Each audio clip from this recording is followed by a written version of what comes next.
자, 뭐 이건 조금 식이 복잡하긴 한데 뭐 지금 정답은 이렇게 나왔는데 뭐 여러분들 잘 그려지죠? 여기도 마찬가지로 이제 RB하고 MB 요거를 이제 이렇게 구하고 그다음에 이제 끝점에서부터 이제 여기 보면 Q는 이제 1차 함수, 모멘트 2차 함수의 이제 어떤 형태가 됩니다. 예. 요거 이제 끝에 반력이 사실은 요 V하고 M을 구하는데 안 들어가기 때문에 좀 식이 간단하죠. 식이 하나밖에 없죠. 그래서 이제 최대값은 이제 이렇게 되고 2차 폼수는 이렇게 나옵니다. 자, 이렇게 잘 나왔어요. 김도현, 김상규 학생. 네. 음, 예, 그래요. 자, 이렇게 해서 이제 이번 장은 뭐 간단히 마쳤습니다. 예, 그래서 여기까지도 뭐 어렵지 않죠. 자, 그 다음에 이제 다음 장으로 이제 넘어가겠습니다.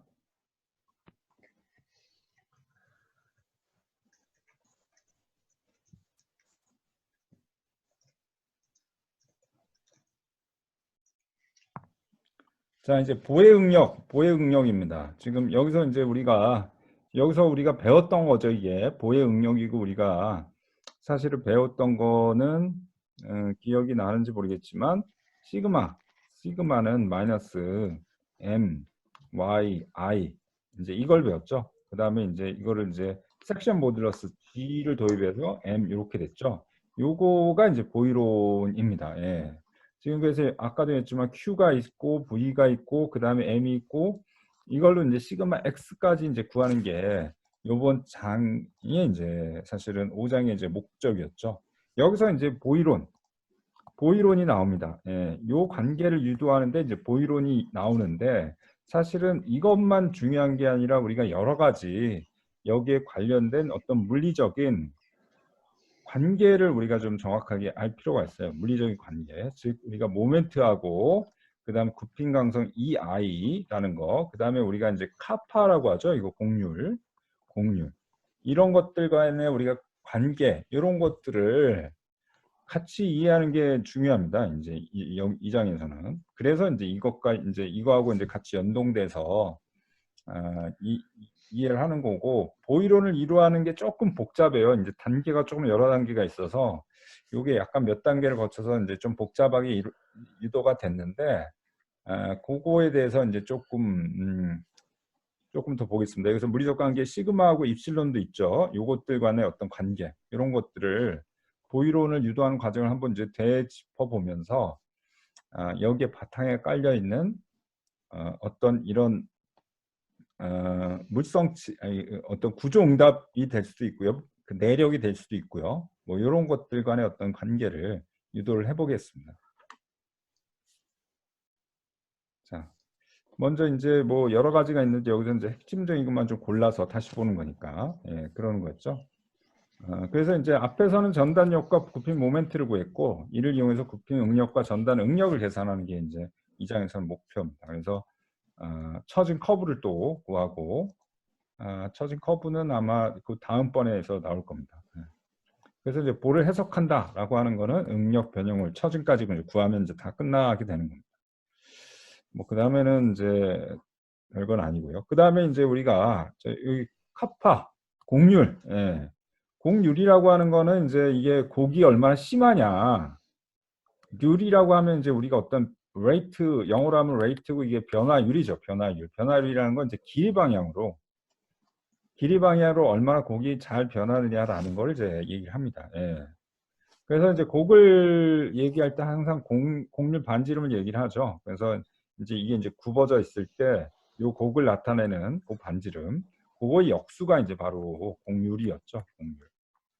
곡률이고 이제 이게 이제 결국은 이게 이제 로하고 d 세타를 곱하면 ds가 되잖아요. 그렇죠? 그런 걸로 해서 이제 로가 d 세타분의 ds니까 이제 이렇게 변합니다. 이렇게. 그러니까 이게 뭐예요? 이게 이제 이거를 이제 잘 그냥 이렇게 d 세타 하면 모르잖아요. 그렇죠? 결국은 이거는 길이별로 길이에 따라서 따라서 세타라는 게 뭐예요? 기울기죠. 처짐에 의한 기울기가 변하는 비율입니다. 변하는 그 비율. 예? 그러니까 즉 뭐냐면 ds에 따라서 이 기울기가 얼마나 빨리 변하냐 이 얘기입니다. 그러니까 공률이 크다라는 건 뭐예요? 공률이 크다라고 하는 거는 이제 이게 이렇게 당연히 이제 반지름이 작은 거죠. 작고 이게 s를 따라가면서 어떻게 돼요? 기울기가 급격히 변하죠. 그렇죠? 그러면 이제 공률이 큰 겁니다. 예. 그다음 공률이 작은 건 어떻게 이렇게 완만한 거죠? 이거는 이제 반지름이 이제 로우는 이제 크죠. 이건 이제 로우 A하고 로우 B가 있으면 로우는 이제 크죠. 그렇지만 카파는 이제 반대죠. 카파는 이제 반대가 되고 카파는 이제 말 그대로 여기서 보면 길이에 따라서 기울기가 얼마나 빨리 변하느냐 그걸 나타내는 겁니다.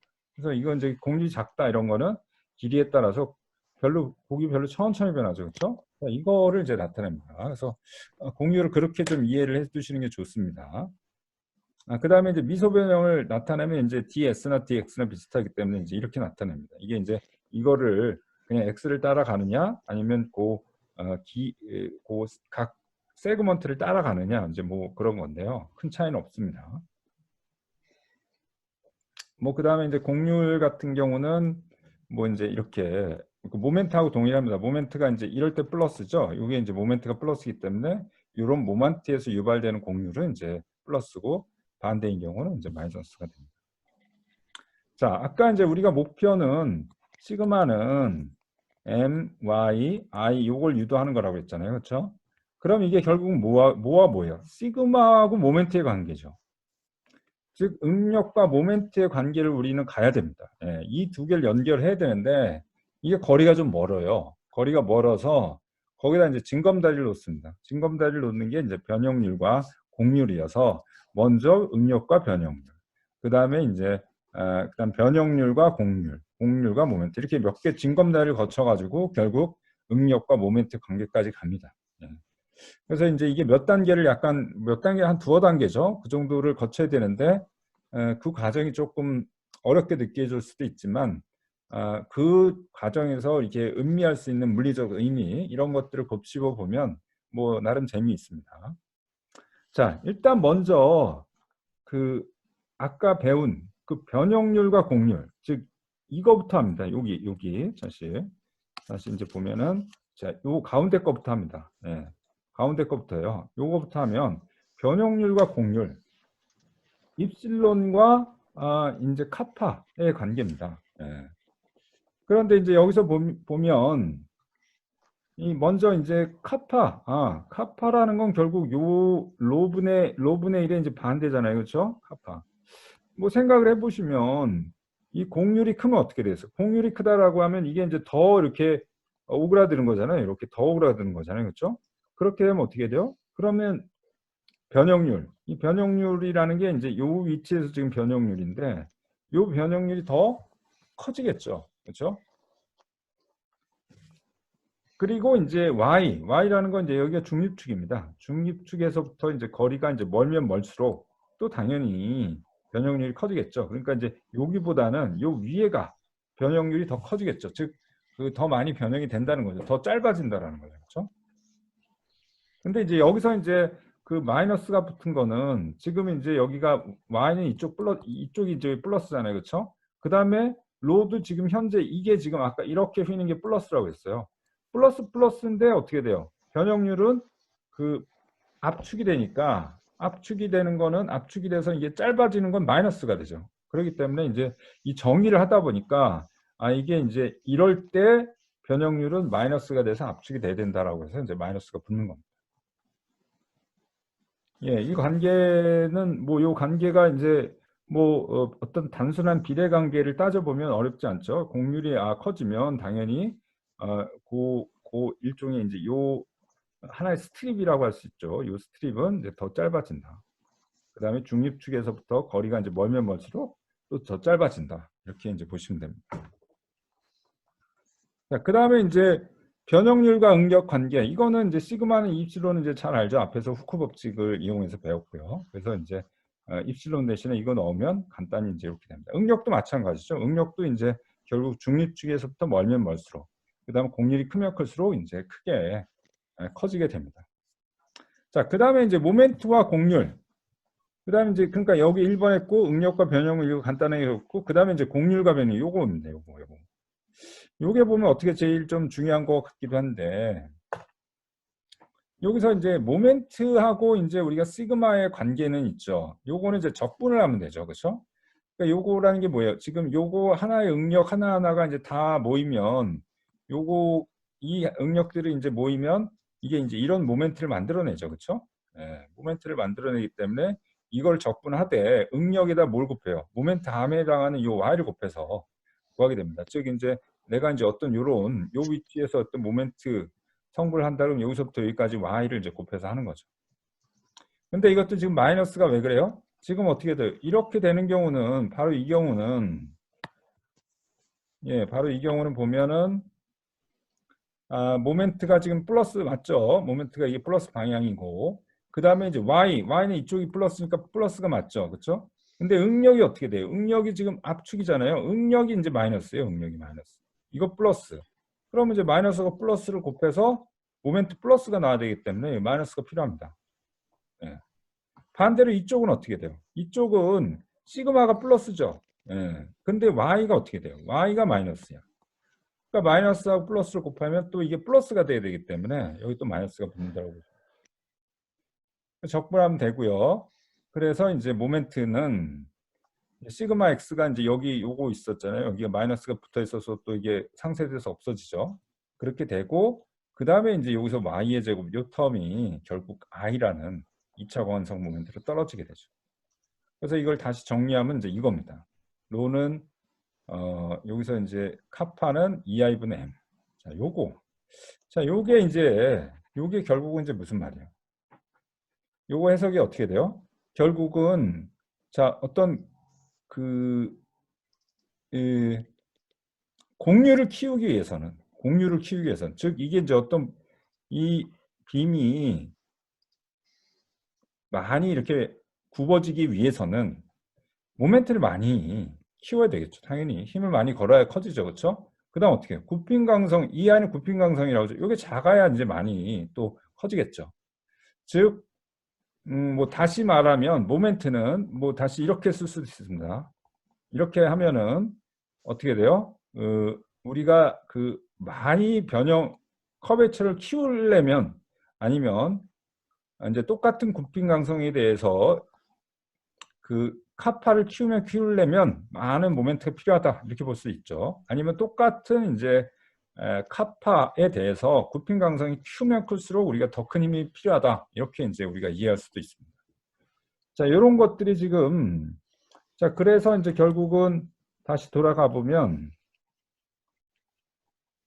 자 여기서 이제 그래서 이제 결국은 이 카파는 모멘트에 대한 관계가 있고 여기서 카파는 또 뭐 응력이 있죠. 그렇죠? 그래서 같은 카파끼리 이제 없앱니다. 예.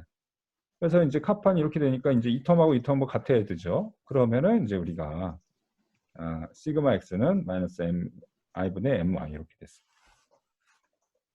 이렇게 해서 이제 이 사실 한 페이지로 우리가 그 보이론이 유도가 되는 겁니다. 이게 이제 조금 그 책에는 이제 다 요 각각에 대해서 조금 이제 그 상세하게 나와 있고 좀 복잡합니다. 뭐 복잡한 것까지는 아닌데 이제 그 한 페이지마다 이제 나온 게 이제 사실 이겁니다. 예. 근데 뭐 앞에 거 이제 반복인데 요거 이제 정확하게 변형률 입실론을 구하기 위한 겁니다. 지금 이렇게 이제 원래 빨간색으로 이렇게 돼 있던 게 이제 이렇게 이제 모멘트가 걸어져서 공률이 생기고 그 다음에 이제 공률에 의해서 이게 짧아지겠죠, 그렇죠? 그 짧아진 거리를 구하는 겁니다.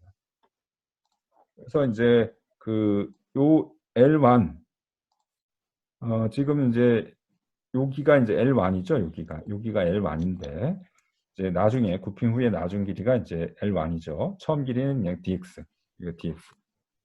그랬을 때는 이제 여기가 결국은 요 위치니까 여기가 이제 요 반지름이 로 마이너스 y가 지금 여기서부터 여기까지 거리니까. 그렇죠? 거기다가 이 d세타를 곱하면 됩니다. 그래서 이제 결국은 이제 로 곱하기 d 세타는 dx고 그 다음에 이제 이렇게 이제 우리가 d세타라고 하는 건 로 곱하기 d세타 dx니까 이제 이렇게 표현이 됩니다. 그다음 입실론 x라는 건 어떻게 돼요? L1에서 나중 길이에서 원래 길이를 빼고 그다음 원래 길이로 나누면 되죠. 지금 원래 길이가 dx이기 때문에. 그렇죠? 그러면은 이제 L1 빼기 dx니까 L1이 뭐였어요? 요거죠, 요거. 여기서 이제 dx를 빼면 요거 없어지고 뒤에 것만 남습니다. 또 dx 이거 없어져 가지고 결국 이렇게 되죠. 그럼 이게 뭐가 돼요? 마이너스 카파 y. 우리가 알고 있는 거. 결국에서 변형률은 그래서 뭐 공률에 비례하고 그다음에 중립축으로부터 거리까지에 비례한다. 이 얘기입니다. 즉 이거를 이렇게 식으로 외우지 말고 이 말로 풀어서 외우고 이 말이 이제 뭘 의미하는지 머릿속으로 생각하면서 외우면 아주 쉽게 우리가 물리적인 어떤 어려운 식도 좀 받아들일 수가 있어요.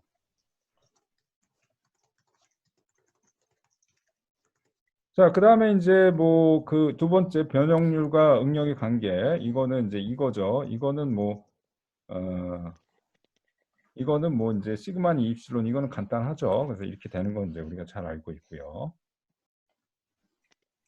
그 다음에 이제 마지막에 이제 여기 이제 모멘트와 공률 관계. 요거는 이제 우리가 요 미소 DA에서의 모멘트의 어떤 기여분이라고 하는 거는 DA에다가 시그마 X를 곱하고 그 다음에 여기서부터 여기까지 Y를 곱하면 결국 이제 모멘트에 대한 미소 값이 되죠. 그 다음에 이제 이거를 이제 전체에 대해서 적분하면 이제 이게 되는 거고. 그래서 이제 시그마 X 아까 카파 2Y였으니까 요 Y하고 요 시그마 X 요게 Y하고 요게 Y하고 이제 곱해서 Y의 제곱이 되죠. 그렇죠? 요거 빼지면 이제 요거를 우리가 2차 이 중립축에 대한 2차 관성 모멘트라고 이제 얘기를 합니다. 그래서 이제 카파는 여기서 로분의 2야 이렇게 이제 나타나죠.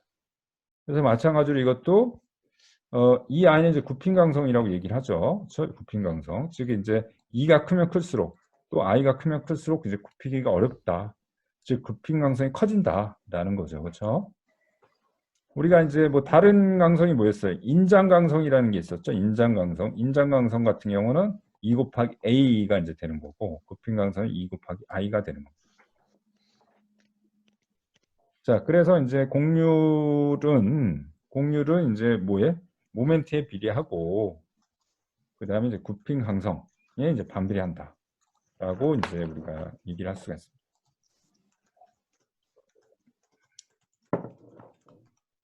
즉 공률이라고 하는 거는 이제 모멘트가 크면 클수록 커지고 구핑 강성이 작아지면 작아질수록 이제 공률은 커진다라고 이제 보시면 될 거예요. 자, 이렇게 어렵지 않죠? 그래서 이제 시그마 X는 이제 마이너스 IY가 되는 거죠. 그렇죠? 자, 이것도 이제 마찬가지로 어떻게 된다?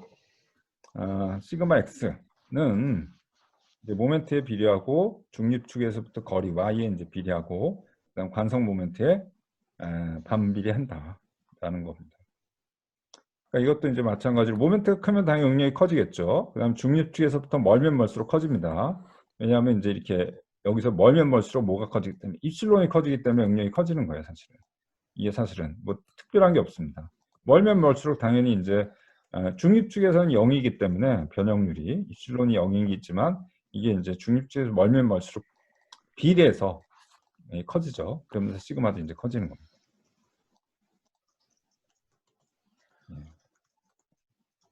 자, 그 다음에 이제 이거 뭐 좀 배운 거지만 뭐 나 혼자 또 떠들기면 억울하니까 질문을 좀 하겠습니다. 쭉쭉쭉 넘겨보면 뭐 이것도 다 아는 학생일 텐데 자 60분의 1인데 걸렸습니다. 이재환 학생. 예, 교수님.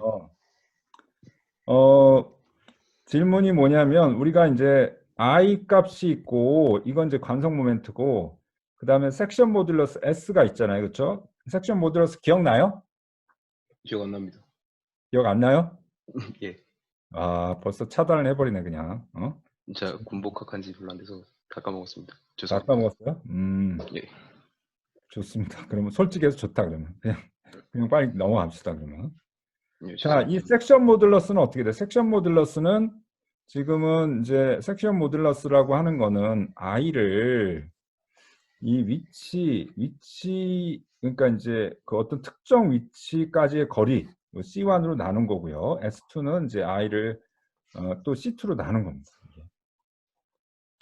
사실 물어보려고 했던 게 뭐냐면 이걸 또 학생들 헷갈리는 학생도 있어요. 그게 뭐냐면 이 i는 이 단면에 걸쳐서 위치에 따라서 달라요, 같아요? i는 같을 리가 없죠. 다를 리가 없죠, 이거는. i는 이제 그냥 이 모양이 딱 결정이 되면 특히 이제 여기가 b고 여기가 h면 보통 12분의 bh의 세제곱해서 이 관성 모멘트라고 하는 건 이 단면에 대한 물성치지 이 단면의 어떤 특정 위치에 대한 물성치가 아닙니다. 예. 근데 이제 이 탄성 단면 계수는 어떻게 돼요? i를 C1이라고 나누잖아요. C1이라는 건 뭐예요?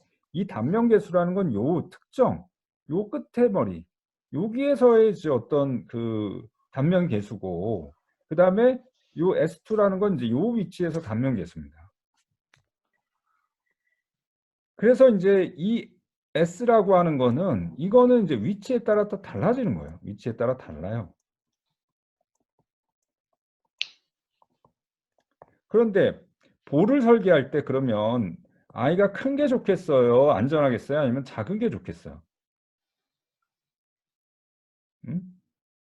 이재원 학생, 이거 정도는 예, 이제, 아이가 크면 클수록 좋겠어요? 아니면 작은 게 좋겠어요? 크면 좋을 것 같습니다. 큰 게 좋죠, 그렇죠? 그래야 이제 예, 우리가 이 아이라고 하는 굽힘 강성이 커지는 거고, 그럼 잘 이제 응력도 작아지고 잘 안 구부러지겠죠, 그렇죠? 자, 그럼 S는 큰 게 좋겠어요? 작은 게 좋겠어요? S도 큰 게 좋을 것 같습니다. 큰 게 좋죠, 그렇죠?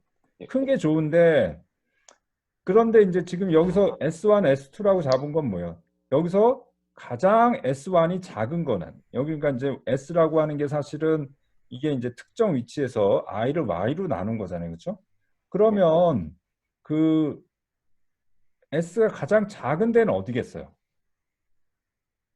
이게 큰 게 C, 좋은데 그렇습니다. 그렇죠. C1이 제일 작죠. 왜냐하면 C1이 제일 크니까 머니까. 그렇죠? 예, C2도 뭐 C2보다는 C1이 이제 이게 재질이 다 똑같다라고 하면 C1이 요 위치가 제일 안 좋겠죠. 제일 작겠죠. 그러니까 이제 제일 작은 위치를 가지고 따지는 겁니다. 예. 그러니까 결국 다시 말하면 시그마는 여기서 M 나누기 S인데 S가 어떻게 제일 작을 때 이게 이제 제일 커지잖아요. 그렇죠? 그리고 이제 S라는 게 이제 I분의 Y인데 그러면 이제 이게 제일 작으려면 어떻게 돼요? Y가 또 제일 커야 되겠죠. 그렇죠? Y가 제일 크다라는 건 뭐예요? 중립축에서 제일 먼 데가 이 단면 계수가 제일 작죠. 그렇죠? 그리고 거기에 응력이 제일 크게 됩니다. 그렇기 때문에 이제 우리는 그럼 이런 데는 중간이나 이런 데 왜 안 따지냐? 이런 데는 어차피 여기보다 단면 계수가 더 크기 때문에 굳이 따질 필요가 없고 가장 끄트머리가 이제 단면 계수가 제일 작아서 응력이 제일 크기 때문에 그 양쪽 끝에만 따지는 겁니다. 예, 알겠습니다. 알겠죠? 예,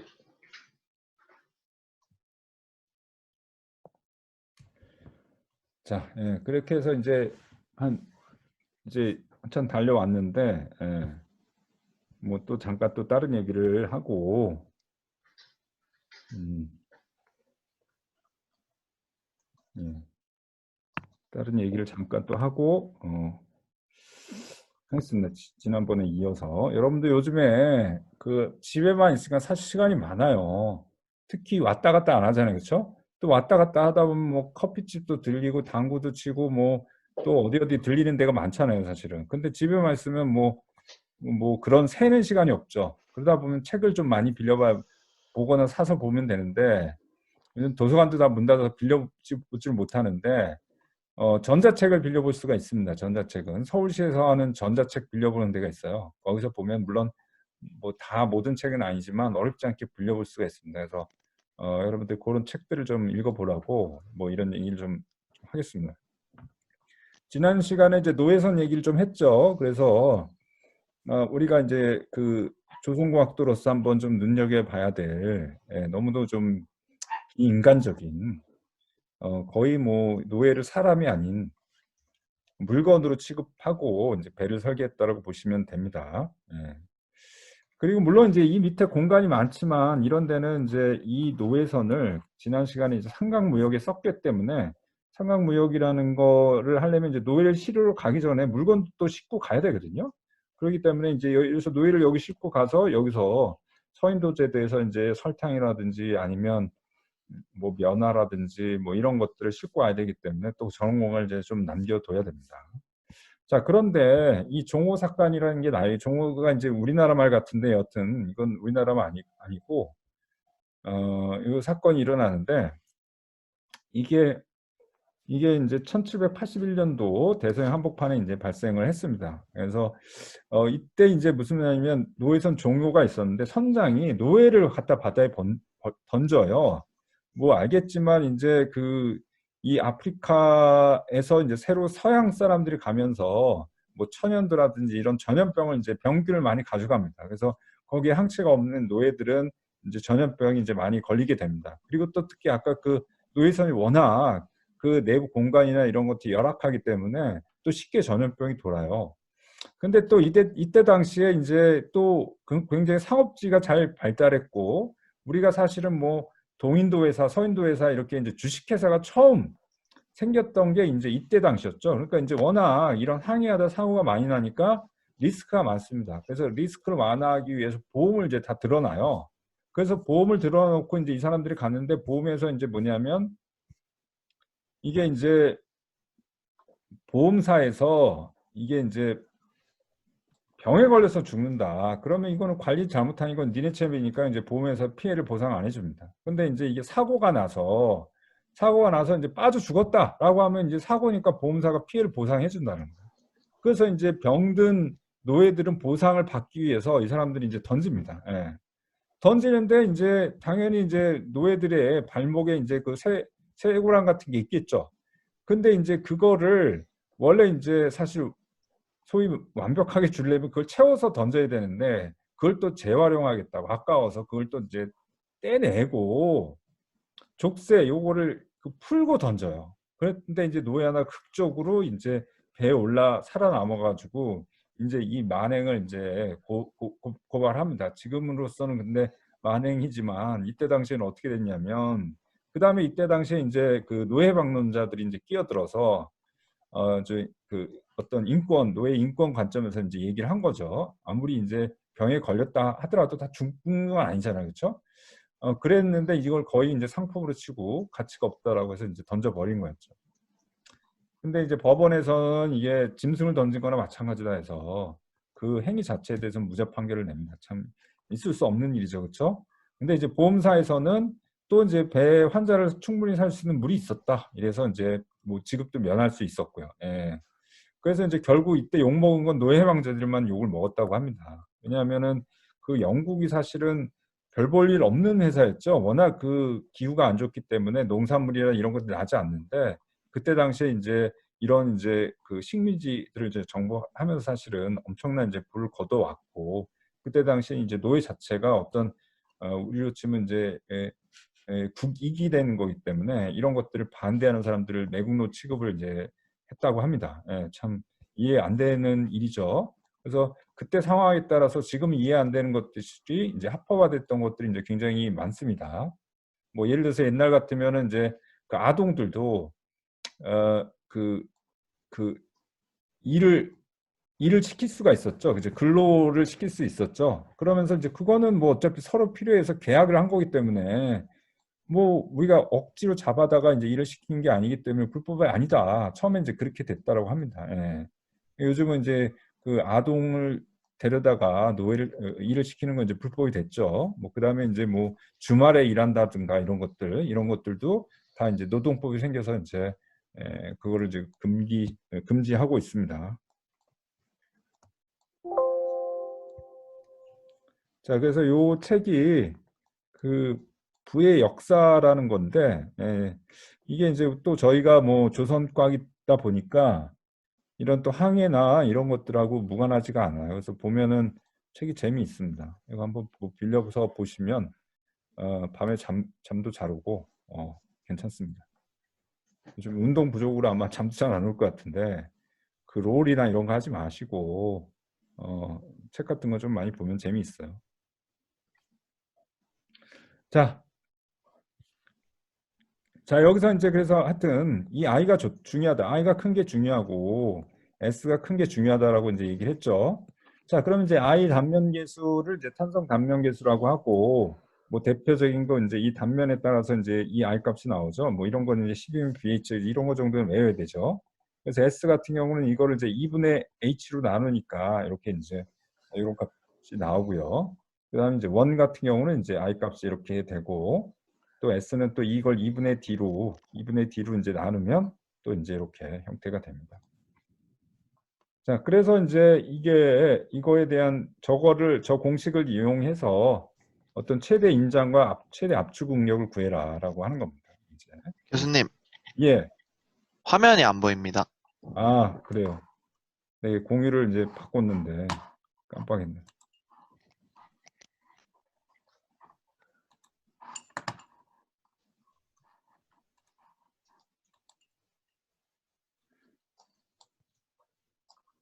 자, 이게 이제 아까 조금 전에 얘기했던 거, 요거 이제 단면 계수, i는 이제 12분의 bh의 세제곱이고, 그 다음에 이걸 이제 2분의 h로 나눠서 s는 이제 이렇게 되고요. 마찬가지로 i는, 우리가 이제 i라고 하는 게 이제 a, y의 제곱 dA잖아요.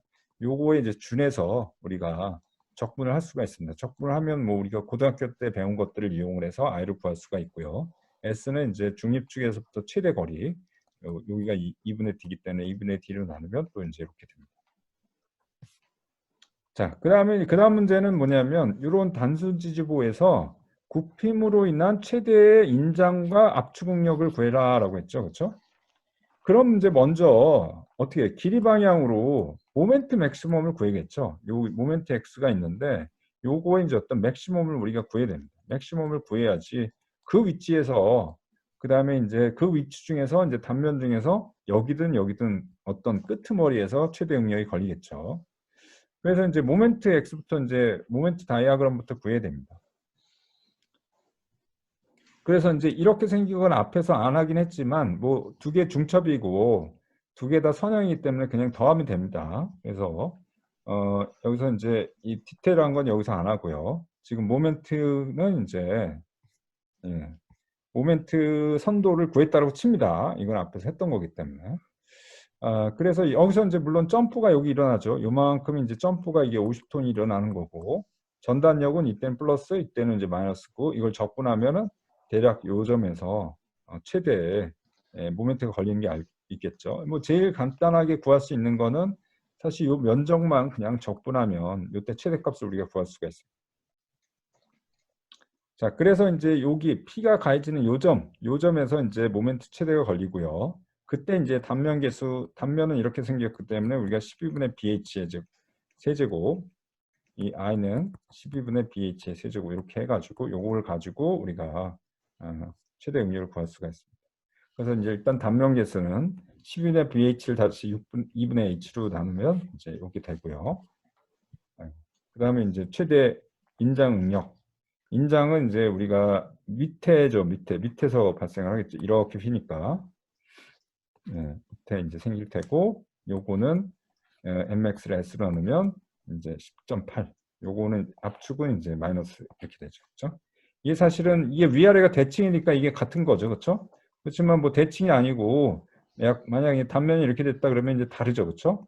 그러면 어떻게 돼요? 이게 이제 중립축이 밑으로 좀 쳐질 테고 여기가 이제 C1, C2라고 하면 여기가 S1이 있고 S2가 있죠. 근데 어떻게 돼요? S1이 더 작죠.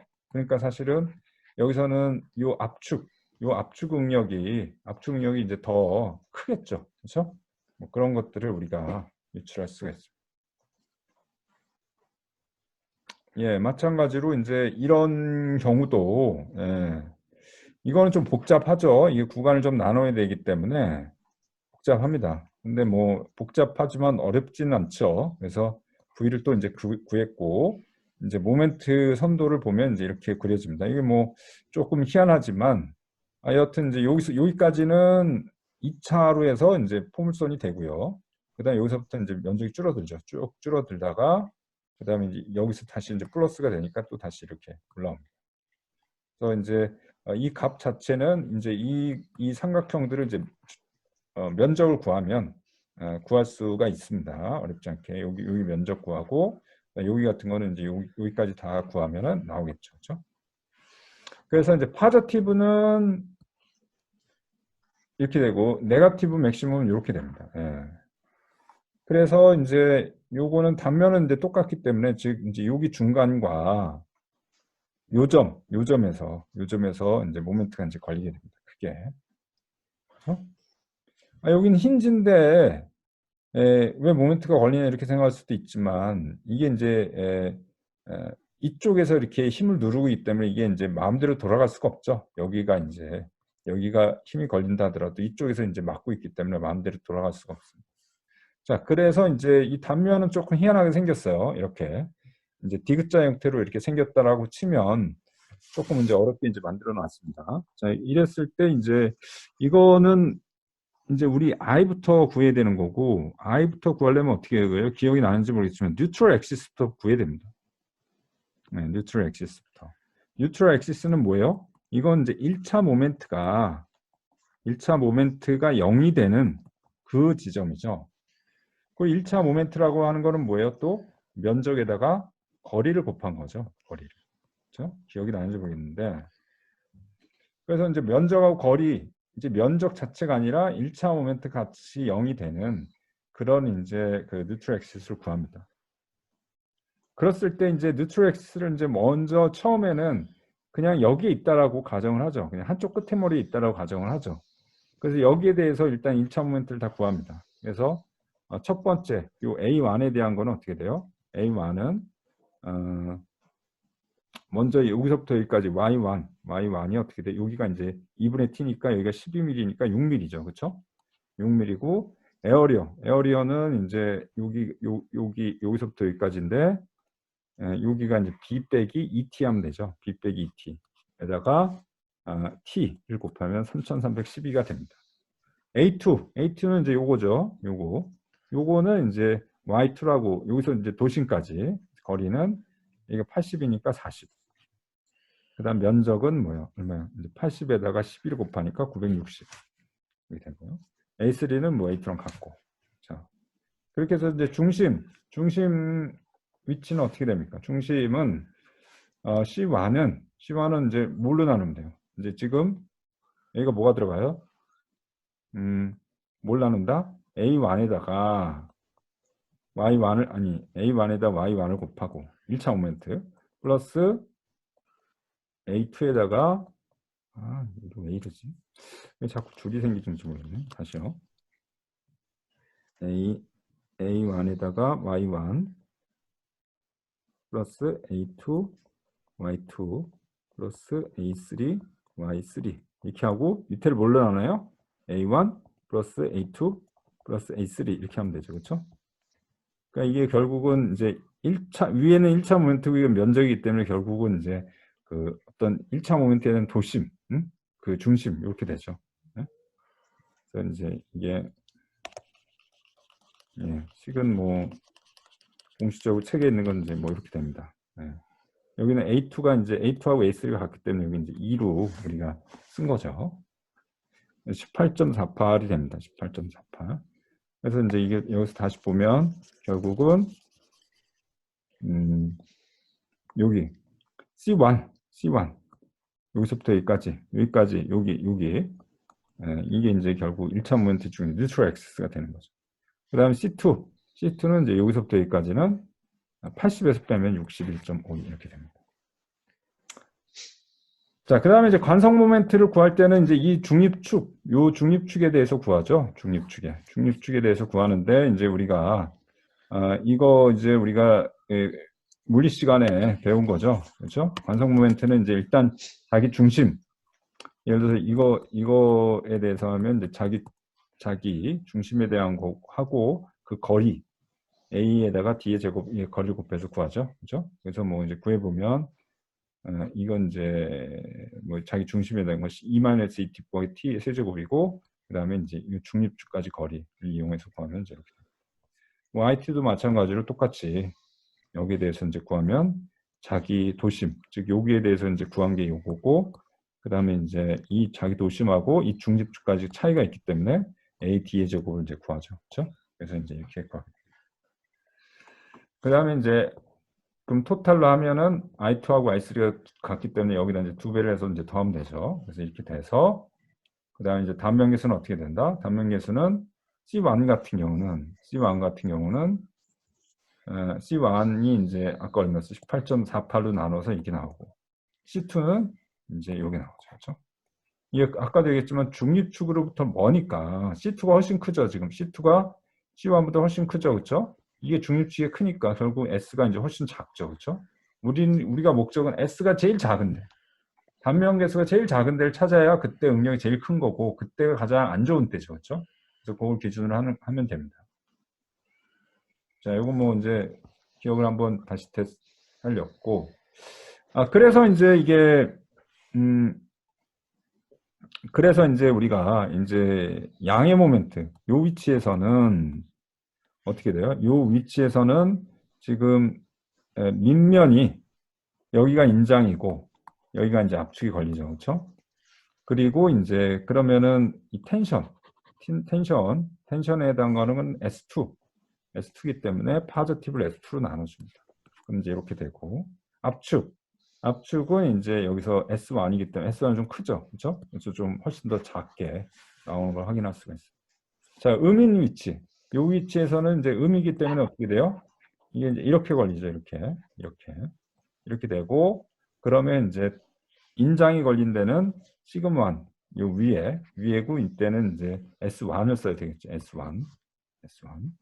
S1을 쓰면 이제 이 정도가 나오고요. C2는 마찬가지로 S2 요걸 쓰면 이제 이렇게 됩니다. 그러니까 일단은 이제 여기서 보시면 값 자체가 어떻게 돼요? 값 자체가 이게 더 크죠. 예.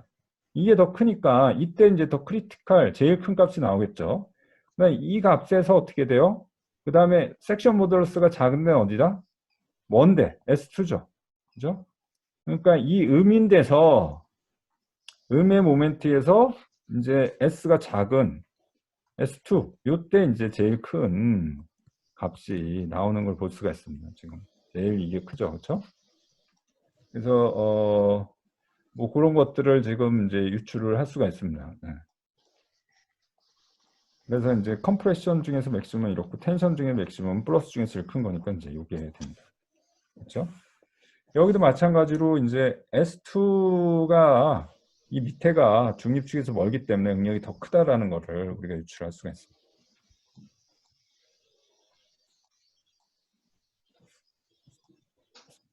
자, 어렵지 않죠? 예.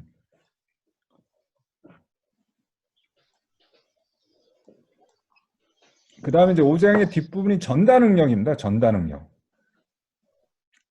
전단 응력이라는 게 이제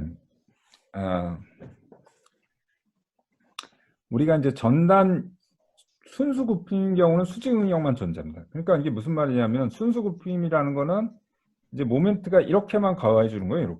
이렇게만 딱 가해 주면 여기에는 이제 전단력이 없죠. 전단력이 없습니다. 전단력이 없는 경우는 전단 응력도 없습니다. 즉 수직 응력만 걸리는데 이제 모멘트하고 전단력이 같이 걸려요. 예. 즉 뭐냐면 보통 이렇게 우리가 앞에서 이런 수직력이 걸리면 어떻게 돼요? 전단력도 생기고 모멘트도 생기죠. 그렇죠? 이런 경우는 이제 수직 응력과 전단 응력이 걸린다. 왜 그러냐? 이게 그 전단력이 걸리면 왜 이게 전단 응력이 생기느냐라는 건데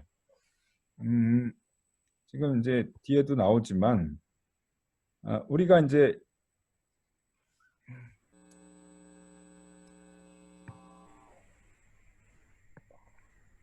여기서 보시면 이게 이제 전단력이잖아요. 전단력이 이 면에 수직하게 걸리는 거잖아요. 그렇죠? 이 걸리는데 이 전단 응력이라는 건 이 면에 이렇게 평행하게 걸리는 응력이잖아요. 결국 이 전단력이 전단 응력으로 이제 분포가 되는 거죠. 이렇게 분포가 됩니다. 분포가 되면 그러면 이제 전단 응력의 특성상 요 회색 요 육각형을 딱 떼어 보면 요게 생기면 여기도 생기죠. 그렇죠? 여기에 생깁니다. 그리고 내변이 이렇게 다 생겨요. 그럼 어떻게 해요? 마른 모처럼 찌그러지겠죠. 그렇죠? 그래서 다시 말하면 전단력이 있으면 이 단면에 평행한 전단 응력이 생기고, 그럼 전단 응력의 상승은 이게 짝으로 이렇게 이제 나머지 세 귀퉁이에서도, 세 면에서도 전단 응력이 발생을 하고, 이걸로 인해서 전단 변형이 생긴다라고 보시면 됩니다. 그래서 이제 거꾸로 말하면 전단 응력이 발생하려면 항상 뭐가 있어야 된다? 전단력이 있어야 된다. 즉 그 면에 평행한 힘, 이 부위가 이제 걸려야 된다라는 거. 알겠죠?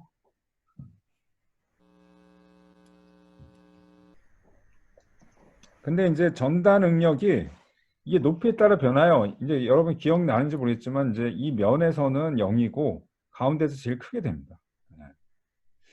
이 생각해 보시면, 아니 여기는 왜 0이냐? 상단면은 왜 0이냐? 그러니까 여기에 만약 여기에 끄트머리에 요 끄트머리 요 블럭을 봅시다. 요 끄트머리 블록에 만약 어떤 응력이 있어. 이렇게 응력이 있으면 어떻게 돼요? 당연히 이 면에도 있어야 되죠. 그렇죠? 이 면에 있으려면 여기에 무슨 힘이 이 응력들이 모아져서 어떤 힘이, 이 방에 어떤 힘이 있어야 되잖아요. 근데 그런 힘이 존재하지 않잖아요. 여기는. 여기 어떤 힘도 존재하지 않습니다. 그렇기 때문에 이제 거꾸로 말하면 여기에 힘이 없기 때문에 여기 응력은 제로고, 그 다음에 여기는 이제 우리가 이제 여기도 이제 마찬가지로 전단 응력이 0이 됐다는 거. 그러니까 생각해 보세요. 전단 응력이 0이면 어떻게 돼요? 감마도 0이죠. 즉 이 끄트머리는 변하지 않아요. 그러니까 단면을 이제 이렇게 보면, 우리가 이렇게 힘을 준다라고 하면 여기는 직각을 항상 유지합니다. 어떻게 되냐면 사실은 이게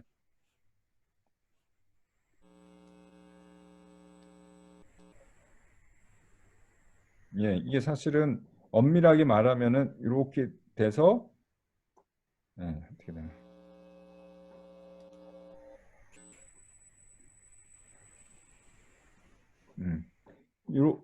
다시요. 자, 이게 이제 밴딩을 받으면 이제 이 단면이 이제 그 우리 보이론선 이렇게 이제 가정을 하긴 하는데 실제로 이제 어떻게 되냐면은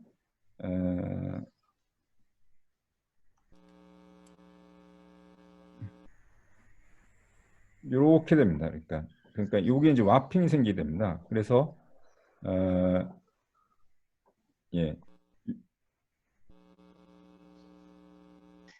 이렇게 됩니다. 그래서 여기는 직각을 유지합니다. 그렇지만 이 중간에서는 직각을 유지하지 못해요. 실제로는 와핑이 좀 생겨요, 사실은.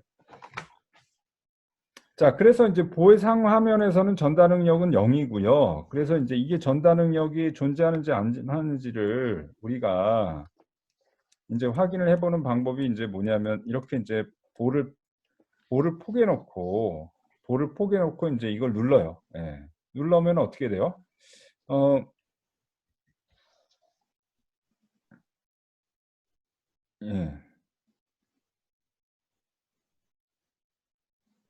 포개놓고 해보면 사실은 이제 여기서 전단 응력이 이 중립면에서는 최대가 되잖아요. 그렇죠? 최대가 됩니다. 그러니까 즉 여기서 이 양면은 없지만 가운데서는 이제 최대가 되거든요. 최대가 되는데 사실은 여기가 이제 이렇게 이 두 개를 접합하지 않고 누르면 이렇게 서로 미끄러지겠죠. 그렇죠? 서로 미끄러집니다. 그러니까 이거는 이쪽으로 더 튀어나옵니다. 근데 생각을 해보세요. 여기다 이제 미끄러지지 않게 본드칠을 했다고 생각해 보세요. 본드칠을 하면 이 본드칠 때문에 서로 이제 붙어가지고 이렇게 같이 움직이겠죠. 그렇죠? 같이 움직이면 원래 본드가 없었으면 어떻게 해요? 서로 이게 미끄러져서 이렇게 서로 떨어지려고 하는데 그 본드 때문에 이게 붙어 있는 거잖아요. 그럼 결국 그 본드라고 하는 거는 엄청난 이런 수평방의 어떤 힘을 받겠죠. 그렇죠? 이렇게 떨어지려고 하는 이런 힘들을 받습니다. 그게 이제 바로 전단 응력이 존재한다라는 거예요. 그 본드가 이제 떨어지겠죠. 뭐 예를 들어서 힘을 너무 많이, 피를 너무 크게 하면 결국 이 풀칠해 놓은 게 이제 떨어질 수가 있습니다. 그럼 그 풀을 떨어뜨리게 하는 거, 그게 이제 바로 전단 응력이 되는 겁니다. 전단 응력이 작용하는 거죠. 자, 일단 개념은 이제 여기까지 했고요. 시간이 됐으니까 일단 질문을 받겠습니다. 질문. 자, 뭐 손을 들어 주십시오.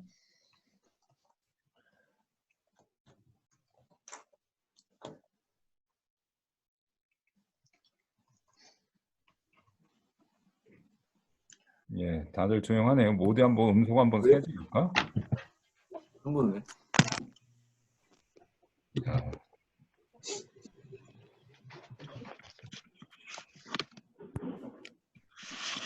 자, 질문은 없는 것 같네요. 그 다음에 좀, 하면서 뭐가 왔나? 왜 풀렸어?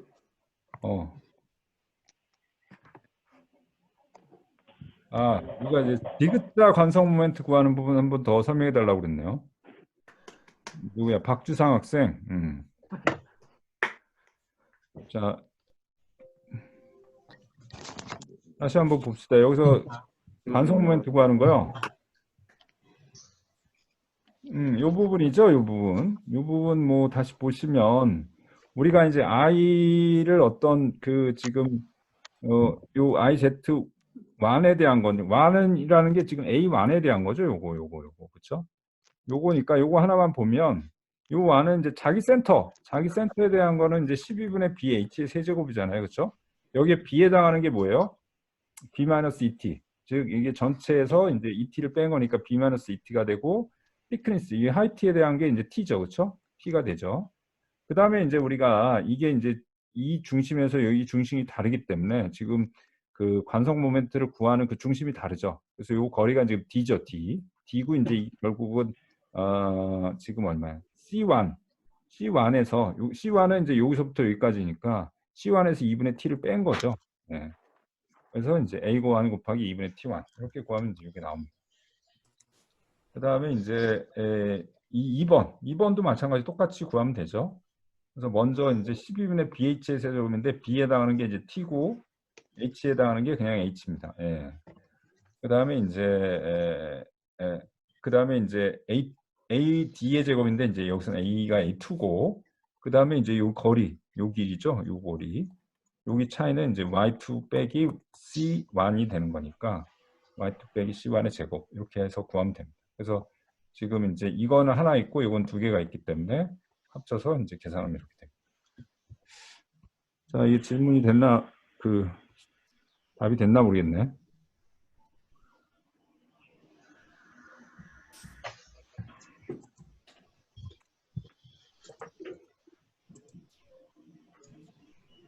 예, 그래요. 됐습니다. 예, 이해됐답니다. 그리고 더 이상 질문 없으면 오늘 수업 여기까지 하겠습니다. 예, 목요일에 또 뵙겠습니다. 예, 수고하셨습니다. 감사합니다. 감사합니다. 감사합니다. 고생하셨습니다. 수고하셨습니다.